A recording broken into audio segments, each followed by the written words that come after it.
नमस्कार दोस्तों, स्वागत है आपका आज की क्लास में। आज की क्लास में हम पढ़ेंगे वृत्तों से संबंधित क्षेत्रफल का प्रश्नावली 12.1 का पहला प्रश्न। तो आइए दोस्तों शुरू करते हैं। दो वृत्तों की त्रिज्याएं क्रम से 19 सेंटीमीटर और 9 सेंटीमीटर हैं। यानी कि दो वृत्त हैं, एक वृत्त छोटा है और एक वृत्त जो है पहले वृत्त की जो त्रिज्या है वो कितनी है, 9 सेंटीमीटर है और दूसरे वृत्त की जो त्रिज्या है वो 19 सेंटीमीटर है। ठीक है, 19 सेंटीमीटर। दो वृत्त हैं, पहले वृत्त की त्रिज्या है 9 सेंटीमीटर और छोटे वाले वृत्त की 9 सेंटीमीटर है और बड़ा वृत्त जो बन रहा है पहले वृत्त की वो 19 सेंटीमीटर है। अब वो कह रहा है कि उस वृत्त की त्रिज्या ज्ञात कीजिए जिसकी परिधि इन दोनों वृत्तों की परिधियों के योग के बराबर है। यानी वृत्त की त्रिज्या ज्ञात करनी है जिसकी परिधि इन दोनों वृत्तों की परिधियों के योग के बराबर है। तो देखिए, मान लेते हैं, माना पहले वृत्त की त्रिज्या हल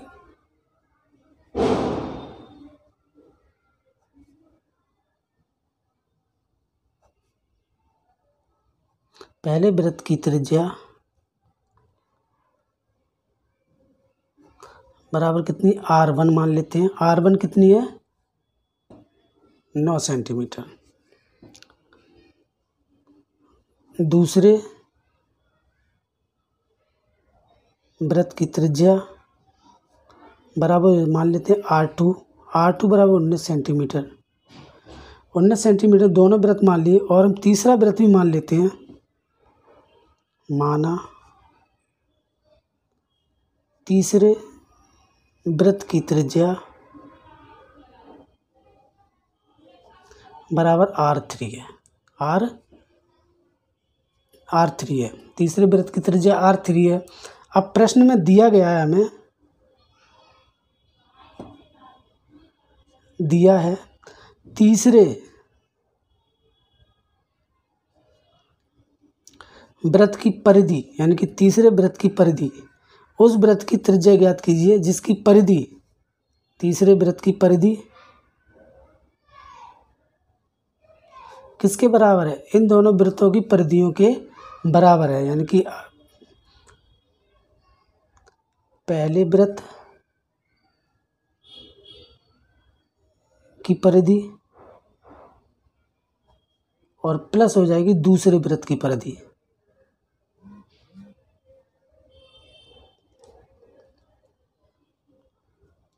दूसरे वृत्त की परिधि, तीसरा वृत्त है R3, त्रिज्या है, ये हो जाएगी R3 यानी कि 2πr3।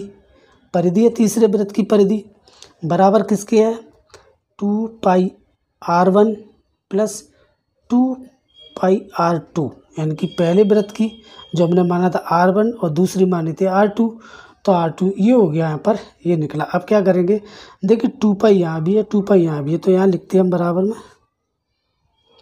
2πr3 बराबर हो जाए 2π ये और 2π ये,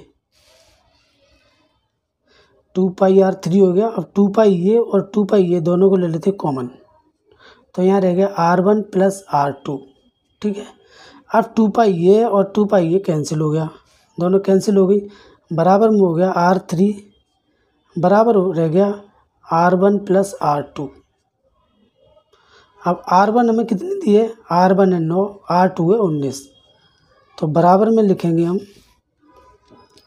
R3 बराबर हो गया R1 दिया 9 प्लस R2 दिए 19, 19 है प्लस 19, तो बराबर हो जाएगा R3 बराबर हो गया 19 18 28, 28 सेंटीमीटर।